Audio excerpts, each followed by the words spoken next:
Kegiatan ekonomi. Kegiatan ekonomi adalah aktivitas yang dilakukan oleh setiap manusia untuk memenuhi kebutuhan sehari-hari. Kegiatan ekonomi ini terdiri dari kegiatan produksi, distribusi, dan konsumsi. Sekarang kita akan bahas salah satu dari kegiatan ekonomi, yaitu yang pertama, kegiatan distribusi. Coba kalian pikirkan, bagaimana pabrik tahu bisa menyalurkan tahunya hingga sampai ke tangan kalian. Itu semua bisa terjadi karena adanya kegiatan distribusi.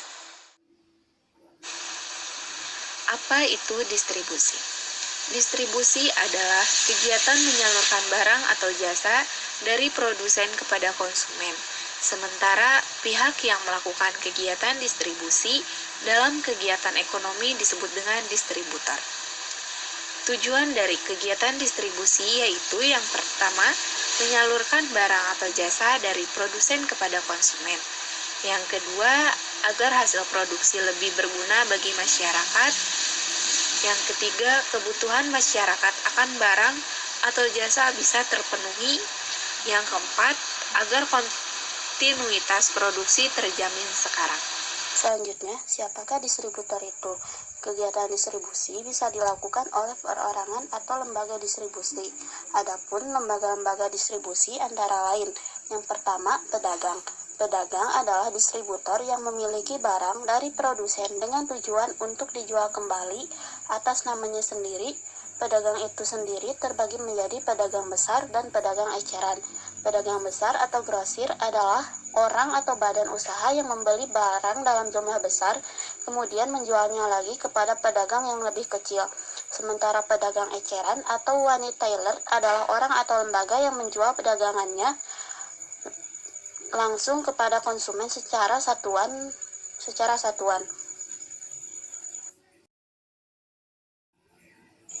Yang kedua, perantara khusus.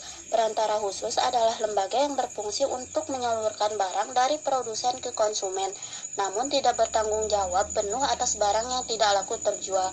Adapun yang termasuk perantara khusus antara lain adalah yang pertama, agen, yakni perantara pemasaran atas nama perusahaan yang menjual barang hasil produksi perusahaan tersebut di daerah tertentu.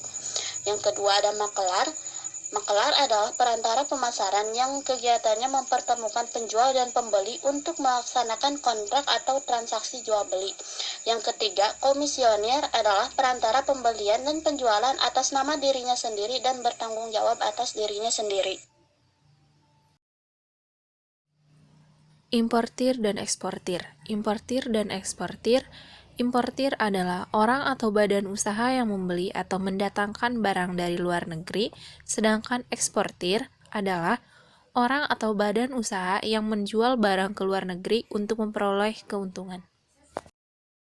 Untuk jenis-jenis distribusi sendiri, yang pertama itu ada jenis distribusi secara langsung, yakni distribusi yang dilakukan secara langsung dari produsen kepada konsumen tanpa melalui perantara. Nah, contohnya itu seperti tukang bakso yang langsung menjual dagangannya ke konsumen. Yang kedua, semi langsung, di mana distribusi ini dilakukan melalui seorang perantara supaya produk dari produsen tetap bisa sampai ke tangan konsumen. Contohnya, petani sayur yang menjual sayurnya ke pedagang sayur keliling supaya barang dagangannya bisa sampai ke masyarakat. Yang ketiga itu tidak langsung. Sistem atau jenis distribusi tidak langsung ini merupakan dilaksanakan melalui beberapa perantara sehingga produk tersebut tidak bisa langsung diterima dari produsen atau oleh orang pembuat langsung ke konsumen, tapi harus melalui perantara seperti pabrik minuman atau contohnya. Selanjutnya kita akan melihat contoh distribusi.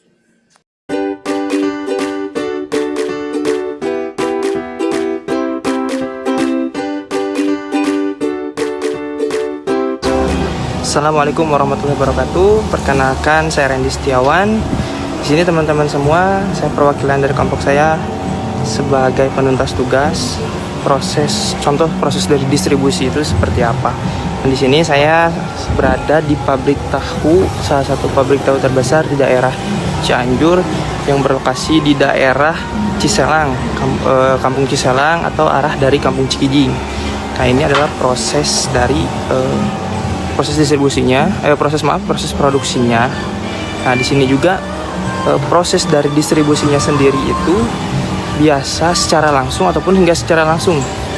Nah, pada umumnya itu menggunakan distribusi seperti mobil yang bertujuan kepada konsumsinya itu konsumennya itu tidak langsung dengan melewati perantara pasar. Nah, adapun juga bisa secara langsung yaitu dengan datang ke pabriknya secara langsung seperti ini. Di sini terdiri dari pabrik tahu goreng atau yang sudah matang dan yang setengah matang seperti itu. Nah, pada jam biasanya itu di sini tuh ramai teman-teman semua. Dikarenakan saya lebih cepat datangnya, jadi proses memasaknya itu kurang lebih beres jam 2. Sedangkan saya itu jam 2 lebih sedikit udah ada di sini, jadi lebih cepat, lebih baik. Nah, biasanya proses distribusinya itu menggunakan mobil yang dikirim ke pasar-pasar yang ada di Ciranjang maupun di Cianjur seperti itu.